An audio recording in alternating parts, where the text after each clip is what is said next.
Fushata politike ka për qëllim që sa më lehtë të arrijë në veshin e votuesit. E partitë politike në Kosovë po përdorin fëmijët si mjet fushate. Rasti i vajzës në Vushtrri e cila recitoi në fushatën e lëvizjes vetëvendosje nuk kaloi pa u ndëshkuar.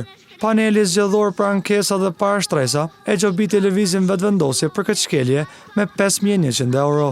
Fëmijë përdori edhe Lidhja Demokratike e Kosovës në tubimin e mbajtur në Viti, ku një vajzë doli pranë Lumir Avdigjikut duke shfaqur flamurin e kësaj partie. Për fenomenin, ka reaguar edhe koalicioni i organizatave jo qeveritare për mbrojtjen e fëmijëve, duke theksuar se përfshirja dhe shfrytëzimi i fëmijëve për qëllime politike përbën shkeljet e të drejtave të fëmijëve dhe i bëri thirrje Komisionit Qendror të Zgjedhjeve të ndërmarrë masat përkatëse.